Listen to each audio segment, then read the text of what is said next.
The 1998 movie Antz follows an ant named Z. At the start we can see him attend a therapy session. He talks about many symptoms of alienation in the working class. He says that he can't stand his job, that nobody worries about him, and that he feels like he will be alone for his entire life and can't deal with living in a society that only sees him as a small part of the whole and considers him worthless. Those are symptoms of alienation which we can see in all capitalist countries around the world. It is a depressing reality to the working class that they are seen as replaceable by their employers. Everyone can be replaced and nobody is valuable on their own in the system we live in. This knowledge looms over every working person and is the root of many mental health problems like the one C suffers from. We then see the way the society in the movie is structured. Children are designated into workers and soldiers shortly after birth, with the ruling class like the queen and the general being entirely separate. This tells us that this isn't a modern capitalist society in which people are forced into their social position by economics, or even a fascist society which would rely on propaganda to make people voluntarily sign up to the army. No, this society is a feudal one.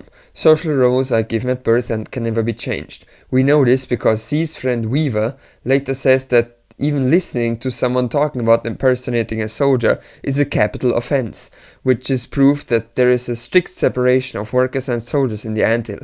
We also see many instances of classism in the film, like when Princess Bela refuses to associate with Z after she learns that he's a worker, or in the way the general calls the workers weak and rotten. We also get some glimpses into the way the society operates. We see that there is an overseer around the workers whose only job seems to be to tell workers to work harder.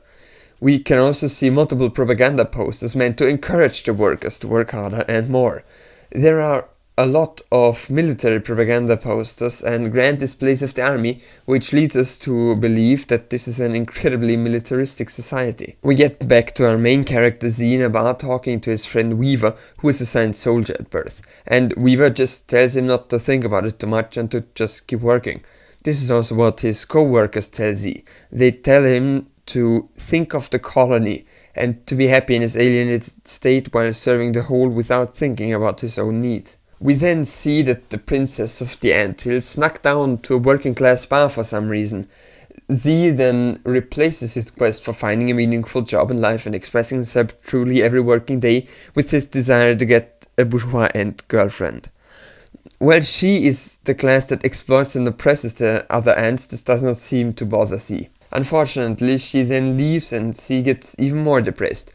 He devises a plan to switch places with Weaver so he can somehow contact the princess during the inspection of the army. Now, I don't want you to think that this ant romance just exists to drive the plot along. No. The possible relationship with the princess represents a way out of his old life for Z. He feels like an interclass marriage could save him from having to live out the working class life he hates. Note how he tries an individualist solution to a systemic problem. He understands his job and the society are the cause of his misery, and that the other working ants probably have to deal with the same problems, but he doesn't try to modify or change the system. He doesn't even try to help the other workers. He just tries to get a better life for himself without regard for others. This is common in individualist societies. Individuals are expected to do well no matter what systemic problems oppose them, and if they don't, that's seen as their own fault. Using the same logic, individuals justify abandoning their friends and fellow workers. They tell themselves that it's the other workers' fault that they didn't get a royal girlfriend and became part of the elite. We see this in real life as well, where homeless and unemployed people are told to pull themselves up by their bootstraps, and if they can't overcome their social and economic problems, they, rather than the system, are blamed for it. After Z almost dies in a military campaign that was sent out by the general to kill troops that are loyal to the queen, he becomes a war hero. People cheer for him and hold up banners saying things like "Welcome home, troops" and "We did it." This shows the level of militarism present in the anthill. Then Z gets to meet the queen and the princess, since he's now considered a hero. His desire for a royal girlfriend leads him to take the princess hostage and run away with her. After a plot device kills the soldiers trying to protect the princess, he decides to head off to Insectopia with the princess. Insectopia is a place that's supposedly filled with infinite food. This represents another layer of escapism. After Z learns that the princess won't be able to get him out of his working class life, he tries to escape to another reality, that being the mythical land of insectopia he heard about from a drunk guy at the bar. It's common for the working class to fall into escapism. Many dream of themselves as rock stars, actors, or managers, and when they realize that their dream of becoming a rock star won't happen, they do not confront the reality of the system, which is designed to create money, not happiness, but they search for a new form of escapism, like video games or TV shows. This infinite escapism is represented by Z's quest to first get a royal girlfriend, and then his quest to get to Insectopia. While Z is on his way there with the princess, some stories about him spread back in the anthill. It doesn't take long for Weaver to tell the workers that Z used to be a worker, like them. This quickly turns Z into a working class hero as the workers realize that they are the ones who run the anthill. One even straight up says, it's the workers who control the means of production. The workers begin to ask for more rights and to be considered equals to the soldiers. This is a typical beginning of a workers' revolution. A role model arises and the workers realize that they are more powerful than the ruling class says and that they have the power to change the system. This is basically the exact same thing we saw at the end of my Marxist analysis of Abak's life. However, Z notices none of that when he reaches Insectopia. It does not live up to his expectations. While there is plenty of food, it's inside plastic packaging and he can't reach it. Luckily, while this form of escapism fails, his previous plan of getting the princess to be his girlfriend works out when the Stockholm syndrome begins to set in, and she falls in love with the man who kidnapped her. At the same time, the desire for change and revolution consumes daily life at the anthill. The ants start to strike and even paint a few banners. The general, who represents the fascist elements of the feudalist society, holds a speech in which he only says that Z is bad and that the workers shouldn't follow his example and be what they want, but that they should work harder on the general's plan instead.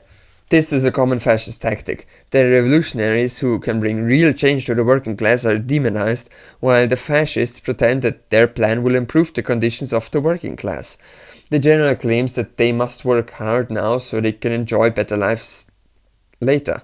This is a second fascist tactic in which the people are told to endure suffering until later, and when the time comes, they are told to endure until later. The general tells them to finish the new tunnel as fast as possible, but doesn't tell them how it will help. That is, of course, because his plan is to kill all workers by letting water into the anthill through the new tunnel. He does this because he wants to create a new perfect society by killing lots of people and creating new ones with the princess. He wants a society only made up of ants he considers to be strong, which is the most basic fascist eugenics idea. We return to Z in Insectopia, which turns out to be a trash can. He lives there with the princess now. Apparently a Stockholm syndrome is stronger than her classism at this point. The general then sends a soldier named Cutter to free the princess, and he takes her back to the anthill. Z suddenly isn't happy with Insectopia anymore and wants to get her back. For this, he gets the help of a wasp which flies him to the anthill. He frees the princess, but she learned of the general's plan to kill all workers, and Z, for the first time in this film, decides to think about more people than just himself and decides to warn the workers. When they reach the anthill, the general has already locked everyone inside. Z wants to warn the workers that are still digging that they're about to flood the entire hill, but they don't believe him at first. It's only as he says that he is Z, the working class hero, that they listen to him. When the workers stop, their manager insists that he has his orders and can't disobey them. Z begins to argue with him and asks if he'd jump off a bridge if someone ordered him to. This is a direct conflict between the working class and someone working on behalf of the bourgeoisie. While the workers are concerned for their safety, the manager is concerned with pleasing the employers instead. The film then shows us what happens if you blindly follow the orders of the bourgeoisie, as the manager breaks the last barrier between the tunnel and the water, which dooms the working class. The workers begin to panic as they realize that the entries are blocked off and that they have no way of escape anymore. Z comes up with a plan to escape, but the ants won't listen to him before they are told it's him.